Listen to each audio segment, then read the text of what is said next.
Talking about desire earlier, but to sort of set off in the direction of self-realization, for that desirelessness to really take root, that manifests itself originally as a desire.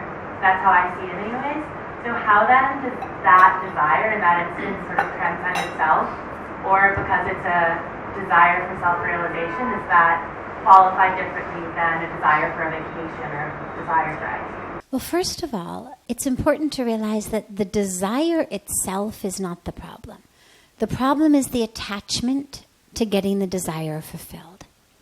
So I may desire chocolate ice cream cone. Stick with my earlier example. I get it, great. I don't get it, no problem. Oh my God, I can't believe I didn't have a chocolate ice cream. I really needed a chocolate ice cream. Oh my God, I'm not going to be able to sleep tonight. I'm so depressed. I really need chocolate ice cream, right? You see how that becomes a problem. But of course, it's silly in that sense. But we do it in so many other ways. I have a desire to get a job I applied for. I have a desire to be loved and accepted. I have a desire to be approved. I have a desire for all these things. I have a desire for the stock market to go up. I have a desire to get to work without any traffic. Nothing wrong with these desires. The problem comes when they don't manifest. You're stuck in a traffic jam and it becomes, oh God, I hate this. Right? Now, whether it's 20 minutes or 2 hours, your car is already stuck. Nothing you can do about that. But now internally you've become stuck. Now instead of using those 2 hours to do your japa, to do your chanting, with your eyes open of course, but you can listen to kirtan, you can listen to spiritual inspiring talks. You can think, you can contemplate. You can watch your breath.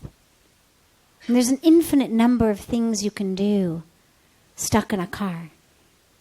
If you're not the one driving, there's even more things you can do. But even if you're the one driving, nonetheless, so much you can do to make those 2 hours actually beneficial, not just tolerable. But if, because I was so attached to getting there without traffic, the traffic has upset me so much. I'm now angry. All I do with those 2 hours is curse the traffic, curse people who have made me late, get on the phone with everybody. My God, can you believe it? I'm stuck in traffic again. I can't believe we have to live in these suburbs. But, it's because I don't make enough money or my husband doesn't make enough money. We got to send our kids to school. The school is cheaper out here. It's all his fault. It's my boss's fault. So that's the other way it goes. Useless and damaging. So the desire itself is not the problem. The problem is the attachment to it being fulfilled, and then how we react and lose ourselves when it's not fulfilled. So that's the first part. Second is, yes, we have desires for enlightenment. Wonderful. Desires for spiritual awakening, progress, understanding. Obviously, these things are much deeper and more meaningful than a chocolate ice cream cone. As long as we have desires, we should make sure to desire things like that. But the rule is the same, which is when you find that you're still not enlightened after days or hours or months or years of meditation, we shouldn't be any more depressed than we are when we don't get our chocolate ice cream cone or when we're stuck in traffic. So the rule is still the same. No problem with the desire. And in this case, it's a great desire. Because desires actually are what end up catalyzing us. I have a desire not to lose my job, therefore I drag myself out of bed every day and show up at work. I have a desire not to feel hungry, therefore I eat food. I have a desire not to smell bad, therefore I take a shower. Desire is a catalyst. I have a desire to feel good, therefore I go and get a massage, or I sit in the sunshine, or whatever it may be. Desires are actually what propel all of our actions. I have a desire to quench my thirst, I drink water. Desires are the energy that moves us. The difference is whether it's superficial and material or deep and spiritual. But nonetheless, if there were no desire, there'd be no movement.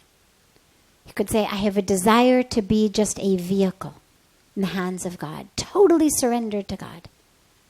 Still a desire. I have a desire to be just used by the divine. Still a desire. That's what's going to catalyze me. So these desires are beautiful. You just still have to be careful of the attachment to it being fulfilled according to my timeline. Because the greatest danger on a spiritual path is the inner voice that says, oh, forget it, this isn't going to work. Still not enlightened. Look at that, you lost your temper again today. You're useless. Really? You've been meditating a year and you still allowed lust, greed, anger to run away with you? How could you talk to that person like that? How could you be like that? How could you do this?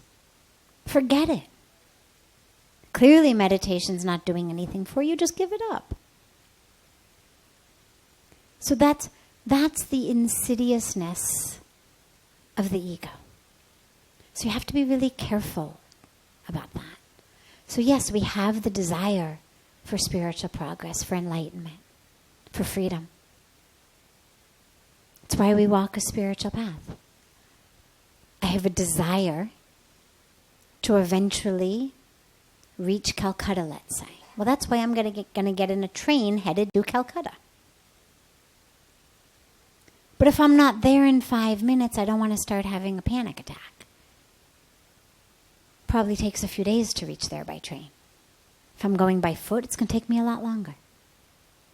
So moving in that direction, but without an attachment to the expectation of how quickly it's going to happen.